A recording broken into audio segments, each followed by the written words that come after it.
बिस्मिल्लाहिर्रहमानिर्रहीम। आज किसी मदरसे के मौलवी साहब लेक्चर दे रहे थे और आवाम को ये समझाने की कोशिश कर रहे थे कि देखो अपने बच्चों की फ़ीसें देते हो यूनिवर्सिटी में कितनी ज़्यादा, कॉलेजेस में, स्कूलों में, लेकिन मदरसे के लिए 1000 रुपया देते हुए तुम्हें तकलीफ़ होती है। हालांकि तुम्हारा बच्चा जो मदरसे में पढ़ता है, कुरान हिफ्ज़ करता है, उसके एक एक हर्फ के ऊपर, रुकू के ऊपर और पारे के ऊपर कितनी नेकियां मिलती हैं, कैलकुलेट करके बता रहा था और लाखों करोड़ों तक ले गया। तो उनको बताना ये है कि ये नेकियां सिर्फ उनके लिए हैं जो दीन को उजरत का ज़रिया ना बनाएं, जिसकी नीयत ये होगी कि मैं ये कुरान हिफ्ज़ कर रहा हूँ, आगे जाके तरावियाँ पढ़ाऊँगा, कोई मस्जिद संभालूँगा, फिर वहाँ से तनख्वाह ले लूँगा या अजान देने की मैं उजरत लूँगा। उसके एक एक हर्फ के ऊपर उसको नेकियां तो क्या, ये जहन्नम के अंगारे हैं जो इकट्ठे कर रहा है। दीन के ऊपर उजरत लेना, दीन को माश का ज़रिया बनाना। जिस तरह यहाँ गल्फ़ के अंदर भी उलमा लेक्चर दे रहे होते हैं और इकरा अल कुरान का अल्फाज इस्तेमाल करते हैं और साथ फिर दूसरी बातें हर एक के साथ इकरा अल कुरान यानी समझ के पढ़ो, इसको गौर करके पढ़ो, इसको इस करके पढ़ो, लेकिन वो हदीस नहीं बयान करते हैं इकरा अल कुरान वला ताकुलू भी। ये कभी इनकी ज़ुबान से नहीं निकला है कि कुरान पढ़ो लेकिन इसको रोटी कमाने का ज़रिया ना बनाओ। तो इन्होंने आज माश का ज़रिया बनाया हुआ है। सारे मसलकों ने जितने भी हैं, ये बरेलवी हूँ, ये अहले हदीस हूँ, सल्फ़ी हूँ, देवबंदी हूँ, जितने भी हैं सारे ये उजरती हैं। इसी वजह से कोई खैर नहीं आ रही उम्मत के अंदर और ना ही ये हक बात बता रहे हैं। हक का लफ्ज़ ये इस्तेमाल करते हैं, सारे कहते हैं कि हम हक के साथ खड़े हैं, हम हक की लड़ाई लड़ रहे हैं, लेकिन हक इनके मुखालिफ है। हक तो तौहीद का रास्ता है, ईमान का रास्ता है।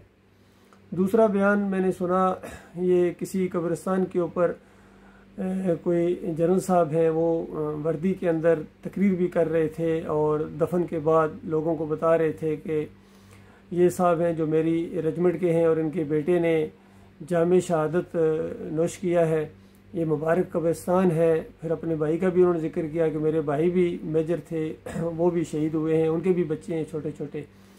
सब कुछ बयान कर गए और नहीं बयान किया है तो ईमान खालिस को नहीं बयान किया है। तौहीद क्या होती है, किस मसलक के थे वो। अगर वो नारा हैदरी या अली मदद लगाते हुए मारे गए तो बताओ कहाँ चले गए। कोई या रसूल मदद कहते कहते मारे जा रहे हैं, देख रहा हूँ उनकी जानें निकल रही हैं इसी नारे के ऊपर।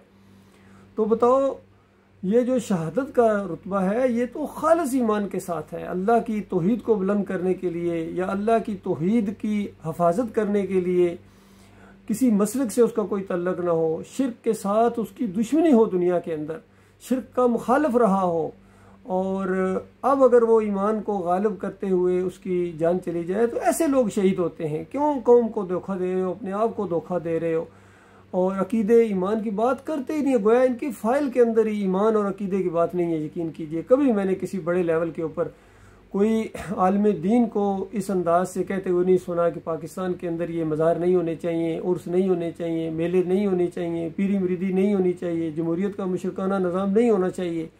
किसी को मैंने इस अंदाज से इसकी खातिर कोई जुलूस निकालते हुए नहीं देखा है। और सारे आज यकीन कीजिए ईमान खालिस और तौहीद के रखवाले बनने की बजाय इसके मुखालिफ उन्होंने अपने मौक़िफ़ इख्तियार किए हैं।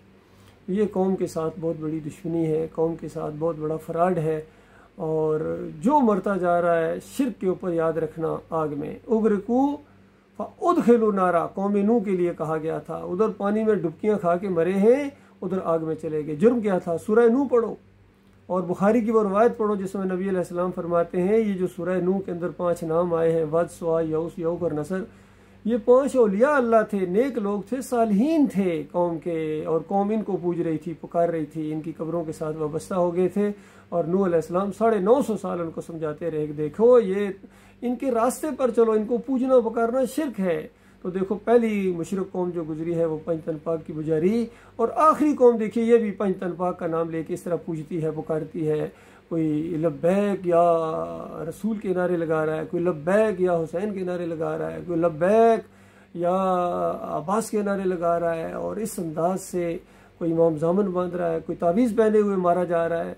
देखा है मैंने, उनकी मौत आई है तावीज़ पहने हुए, अंदाज़ा लगाइए जितने ये हैं, ये तहरीक लब्बैक वाले जितने ये मारे गए हैं, यही शिरकिया नारे लगाते लगाते, और भी जो जुलूस निकाले उसमें भी शिरकिया नारे। और मज़े की बात, जो मुखालफीन है या दूसरी तरफ से पुलिस वाले हैं या इस्लामाबाद पुलिस और रेंजर, वो भी नारा हैदरी और नारा रसालत और इस तरह शिरकिया वो भी नारे आगे से लगा रहे हैं। ईमान की दोनों को पता नहीं है, जो भी मरता जा रहा दोनों तरफ से अल्लाह जानता है, वो जन्नत की खुशबू तक नहीं पा सकेंगे।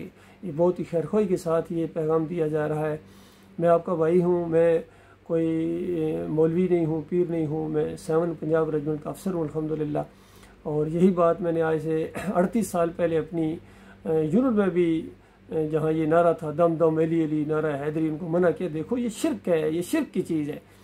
तो इस अंदाज से अगर ये बात मान ली जाए तो यकीन कीजिए ये पाकिस्तान सही मानों में पूरी दुनिया की क़यादत कर सकता है। और माहौल ऐसा बना हुआ है, इनको क़यादत करनी चाहिए। एटमी कुव्वत है हम, बेहतरीन फ़ौज है, पूरी दुनिया ने इसकी महारत का जो है ना लोहा माना है। तो इसको अब ईमान की जो है ना ये बात करनी चाहिए पूरी दुनिया के अंदर। शिरक का रद्द करें, यहूदियों को ललकारें कि देखो अल्लाह का बेटा मानते हो, गाली देते हो अल्लाह को, इस अंदाज से ये दीनी माहौल पैदा कर दें। ईसाइयों को भी दावत दें, ईसा अलैहिस्सलाम अल्लाह के बेटे नहीं हैं, वो अल्लाह के रसूल हैं और अल्लाह के बंदे हैं। और नबी अलैहिस्सलाम ने फरमाया कोई अहले किताब है जब तक ये ना कहे कि ईसा अलैहिस्सलाम अल्लाह के रसूल हैं, उसके बंदे हैं और अल्लाह के बेटे नहीं हैं, तब तक वो जन्नत में नहीं जा सकता है।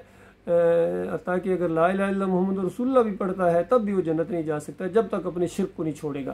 तो इसमें एक असूली बात निकल आई कि जितने ये कलमा पढ़ते हैं, अगर ये साथ साथ इनकी शिरक चलते रहे, या अली मदद, या रसूल मदद, 11वीं चलती रही, 12वीं का केक कटता रहा, 10 रम के शरबत और इमाम ज़ामन और तावीज़ गंडे अगर साथ चल रहे हैं, तो याद रखना जन्नत की खुशबू तक नहीं पा सकोगे। ये बिल्कुल पक्की और आखिरी बात है। किसी मसलक के साथ हमारा कोई तल्लक नहीं होना चाहिए और खालिस अल्लाह के दीन का नाम लेकर हम उठे। और पूरी दुनिया को हमने तो ईमान की दावत देनी है, पूरी दुनिया के लिए एक मॉडल बनना है। तो जब मॉडल शिरक कर रहा हो और दूसरों को शिरक की तालीम दे रहा हो, या शिरक की जब निशानदेही की जाए तो इनको तकलीफ़ हो रही हो, तौहीद की दावत दी जा रही है तो इनको तकलीफ़ हो रही हो, तो फिर कौन से अल्लाह के ऊपर ईमान लाए हो। अल्लाह ताला गौर व फिक्र करने की तौफीक अता फरमाए।